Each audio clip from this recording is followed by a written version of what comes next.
Hi guys, welcome to my channel education file. आप हमारे channel को सब्सक्राइब कर सकते हैं बीएड एंड टीचिंग एग्जाम से रिलेटेड वीडियोज के लिए। प्लेलिस्ट में बहुत सारे वीडियोज हैं और अगर आपको कोई वीडियो सर्च करना है तो आप यहाँ पे जाके सर्च कर सकते हैं और जाते जाते बेल आइकन दबाना ना भूलेगा। Hi guys, welcome to my channel education file. और आज इस वीडियो में हम पढ़ने वाले हैं पैराडाइम शिफ्ट के बारे में। ठीक है, तो ये टॉपिक है बीएड में अंडरस्टैंडिंग डिसिप्लिन एंड सब्जेक्ट में। बाकी ये आपके किसी भी टॉपिक में हो, किसी भी सब्जेक्ट में हो, तो आप ये वीडियो देख सकते हो, चाहे ये डीएलएड में हो चाहे एमएड में हो। ठीक है, पैराडाइम शिफ्ट स्टार्ट करने से पहले मैं ये बता दूं कि पैराडाइम के बारे में हम ऑलरेडी एक वीडियो में पढ़ चुके हैं, जिसका लिंक आपको यहाँ पे मिलेगा आई बटन में। ठीक है, यूट्यूब पे जब आप अगर देख रहे हो तो यहाँ पे एक आई बटन होता है, उसमें आप क्लिक करोगे तो इसका लिंक मिल जाएगा। ठीक है, तो उसमें आप पढ़ सकते हो पैराडाइम के बारे में, और इस वीडियो में हम पढ़ेंगे पैराडाइम शिफ्ट के बारे में। क्लियर है? चलो स्टार्ट करते हैं। तो इसमें क्वेश्चंस कैसे आ सकते हैं? इसमें क्वेश्चंस आ सकते हैं कि define paradigm shift, what is the importance of paradigm shift in education या डिसिप्लिन। ठीक है, और ऐसे आ सकता है कि describe the changes in education in 21st century by paradigm shift. तो कैसे भी क्वेश्चन आए आप अच्छे से लिख देना इसको। तो पैराडाइम शिफ्ट पढ़ने से पहले हमें पढ़ना होगा पैराडाइम क्या होता है। ठीक है, तो पैराडाइम बेसिकली क्या होते हैं, किसी भी चीज़ को लेके हमारे मन में जो भी आइडियाज हैं, जो भी पैटर्न है, जो भी स्टैंडर्ड है कि कोई पर्टिकुलर चीज़ कैसे हो रही है। ठीक है, सिंपल वे में क्या है, किसी भी चीज़ को देखने का नज़रिया है। तो विकिपीडिया के अकॉर्डिंग क्या है, साइंस और फिलॉसफी में पैराडाइम क्या है, एक सेट ऑफ कॉन्सेप्ट है, थॉट पैटर्न्स हैं, जिनमें हो सकती हैं थ्योरीज, उनमें हो सकते हैं रिसर्च मेथड, पोस्टुलेट्स हो सकते हैं और कुछ स्टैंडर्ड्स हो सकते हैं, जो कि कॉन्स्टिट्यूट करते हैं वैलिड कंट्रीब्यूशन किसी एक पर्टिकुलर क्षेत्र के लिए या किसी चीज के लिए। ठीक है, और इन्हीं को कहते हैं पैराडाइम। और पैराडाइम शिफ्ट क्या है, तो बेसिकली वेब डिक्शनरी ने कैसे डिफाइन किया है इसे, it is an important change that happens when the usual way of thinking about और doing something is replaced by new and different way. Suppose कोई प्रोसेस एक तरीके से हो रहा है, लेकिन टाइम के साथ क्या है, नीड्स बदल गई हैं, ज़रूरत बदल गई है, डिमांड बदल गई है, तो जो भी पहले प्रोसेस हो रही थी उसमें नई प्रोसेस आ जाएगी और वो चीज़ डिफरेंट वे से की जाने लगेगी। ठीक है, तो ये क्या हुआ, पैराडाइम शिफ्ट हुआ। ठीक है, प्रतिमान विस्थापन हुआ।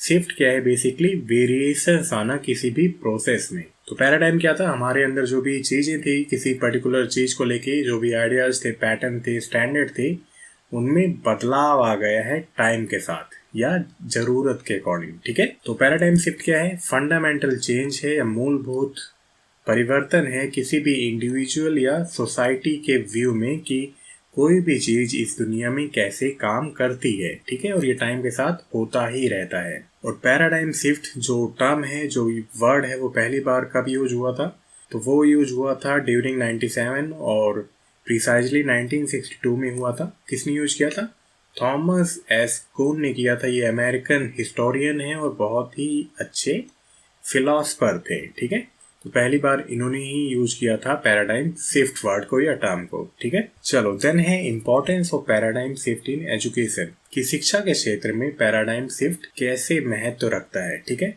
तो कैसे रखता है भाई, देखो आजकल शिक्षा क्या है, टाइम के अकॉर्डिंग बहुत ही ज़्यादा चेंज हो रही है। ठीक है, जो भी टीचिंग लर्निंग प्रोसेस है वो डे बाय डे चेंज होता जा रहा है। क्यों? क्योंकि जो करिकुलम है हमारे पास वो चेंज हो रहा है, लर्नर्स की नीड्स चेंज हो रही है, टेक्नोलॉजिकल एडवांसेस इतने आ गए हैं कि शिक्षा प्रणाली को या उनमें सुधार लाना बहुत ज़रूरी हो गया है।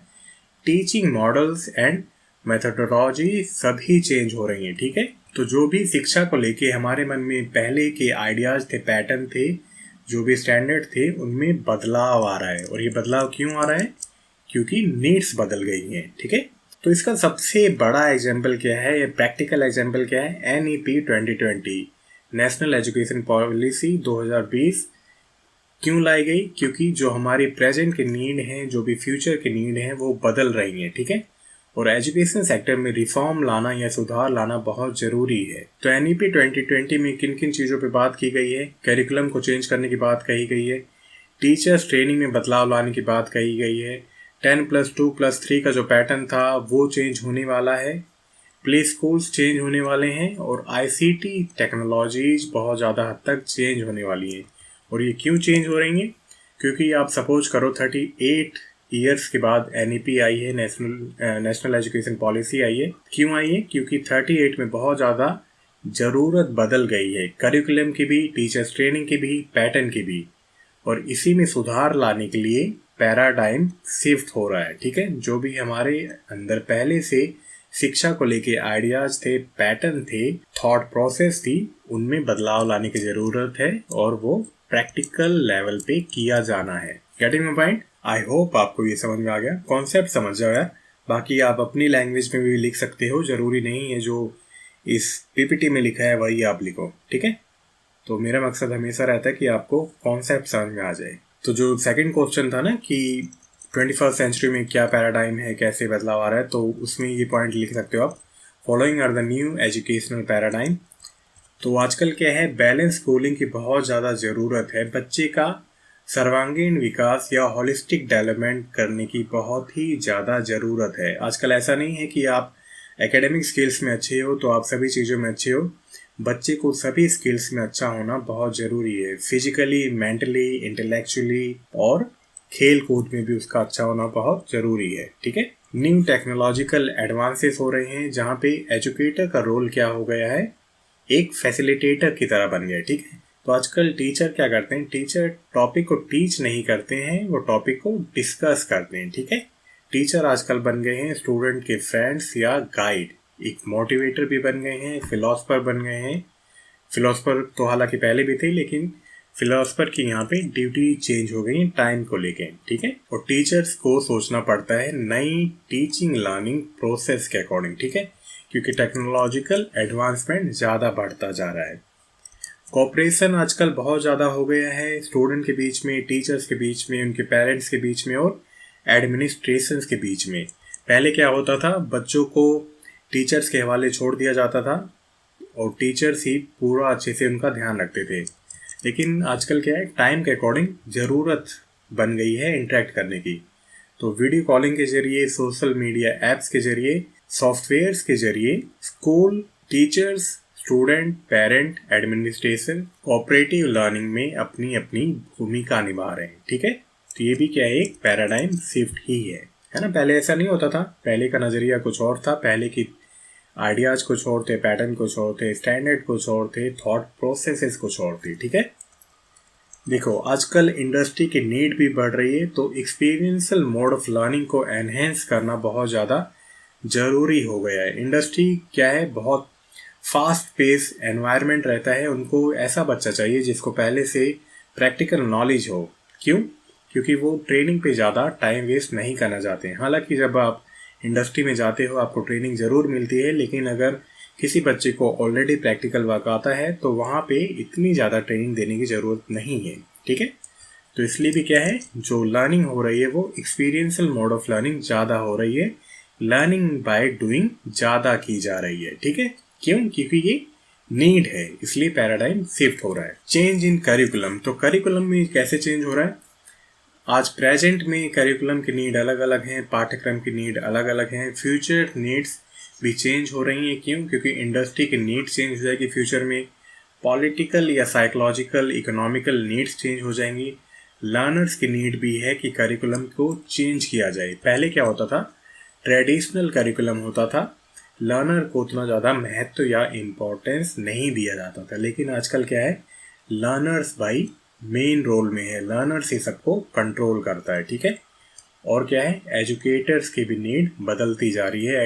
एजुकेटर्स को आजकल क्या चाहिए, स्मार्ट क्लासेस चाहिए, वर्चुअल रियलिटी सॉफ्टवेयर्स चाहिए, सिमुलेशन टेक्निक्स चाहिए, ताकि बच्चों में जो टीचिंग लर्निंग प्रोसेस है वो बहुत ज़्यादा हद तक एडवांस हो जाए, इंटरेस्टिंग हो जाए, ईजी हो जाए और सबसे इम्पॉर्टेंट अंडरस्टैंडेबल हो जाए, मतलब उन्हें अच्छे से समझ में आए। ठीक है, तो ये भी क्या है, पैराडाइम शिफ्ट ही है। पुराने मेथड क्या थे, ब्लैक बोर्ड पे समझाया जाता था, लेकिन आजकल स्मार्ट क्लासेस होती हैं, इंटरेक्टिव पैनल्स होते हैं, वर्चुअल रियलिटी या आभासी दुनिया होती है। ठीक है, और फ्यूचर में ये टेक्नोलॉजी बहुत ही ज़्यादा एडवांस होने वाली है। बेसिकली ये जो वर्चुअल रियलिटी वाली चीज़ है ना, ये बहुत ही ज़्यादा एडवांस हो जाएगी। जैसे हॉलीवुड की मूवीज होती है ना, उसमें लैपटॉप के बाहर कोई 3D क्रिएचर आ जाता है, वो फिर आप पूरा उसको रोटेट करके देख सकते हो। तो फ्यूचर में लर्निंग उस तरह की हो जाएगी। सोचने में बहुत ज़्यादा मुश्किल लगता है, लेकिन पॉसिबल है, सब कुछ पॉसिबल है। ठीक है, तो टीचर भी क्या है, को लर्नर्स हैं। हर एक साल क्या होता है, एवरी ईयर नए लर्नर्स आते हैं, स्टूडेंट आते हैं। हर एक स्टूडेंट की नीड्स अलग होती हैं और टीचर भी उनके साथ समझते हैं। ठीक है, तो टीचिंग लर्निंग प्रोसेस क्या है, कॉन्टिन्यूस है।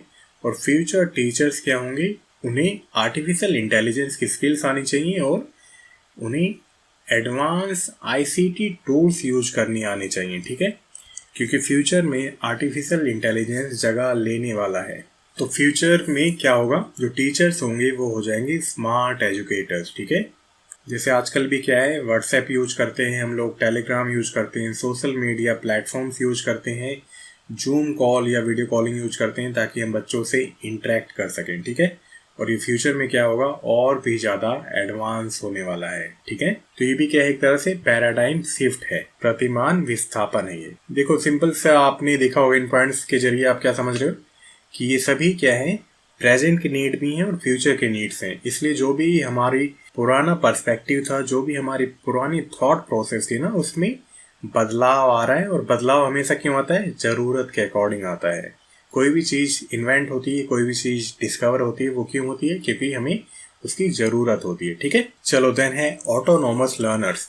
तो फ्यूचर या प्रेजेंट में भी देखो आप, तो लर्नर क्या है, बहुत ही ज़्यादा एडवांस रोल में है या मेन रोल में है। टेक्नोलॉजिकल एडवांसमेंट इतनी हो गई है कि बच्चे के पास या लर्नर के पास पावर है चूज करने की फ्रॉम डिफरेंट टीचर्स और different content, as per their need, as per their availability. अपनी नीड के अकॉर्डिंग, अपनी अवेलेबिलिटी के अकॉर्डिंग, अपनी एफोर्ड करने के तरीके के अकॉर्डिंग वो टीचर्स को, कंटेंट को आसानी से चूज कर सकते हैं। ठीक है, जैसे आपने सपोज यूट्यूब पे ये टर्म लिखी होगी कि पैराडाइम शिफ्ट, आपको मेरा वीडियो दिखा होगा, आपने मेरा वीडियो देखा, अगर आपको पसंद नहीं आएगा तो आप किसी और एजुकेटर के पास स्विच कर जाओगे। ठीक है, तो आपके पास क्या है, पूरी पावर है। लर्नर के पास पूरी पावर है आजकल। और लर्नर क्या है आजकल, अपने गोल के अकॉर्डिंग, अपने पेस के अकॉर्डिंग स्टडी कर सकता है, जितना उसका मन करे उतना पढ़ सकता है। आई होप आपको समझ में आ रही है।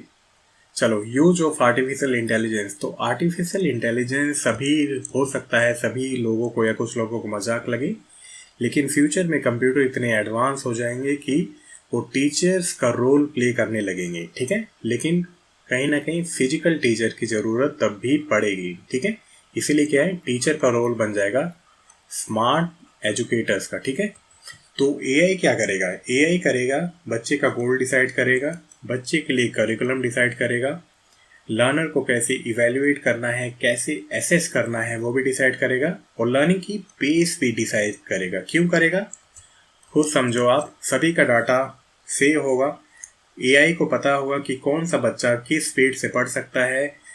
वो पहले ही उसका डायग्नोसिस टेस्ट ले लेगा कि बच्चे को ऑलरेडी क्या आता है, और उसी के बेस पे वो क्या करेगा, पर्टिकुलर लर्नर के लिए गोल डिसाइड करेगा, उसके लिए करिकुलम डिसाइड करेगा, उसके लिए इवेल्युएशन के मेथड या असेसमेंट के मेथड डिसाइड करेगा, और उसकी लर्निंग पेस को डिसाइड करेगा। सपोज करो एक स्टूडेंट को 1 to 5 नंबर याद करने हैं 2 दिन में, लेकिन उसने 1 to 10 याद कर लिए 2 दिन में, तो क्या करेगा कंप्यूटर, पेस को थोड़ा इंक्रीज कर देगा, है ना। मतलब कि ऐसे हम भी करते हैं कि किसी बच्चे को कोई चीज़ जल्दी आ जाती है तो हम आगे मूव ऑन हो जाते हैं।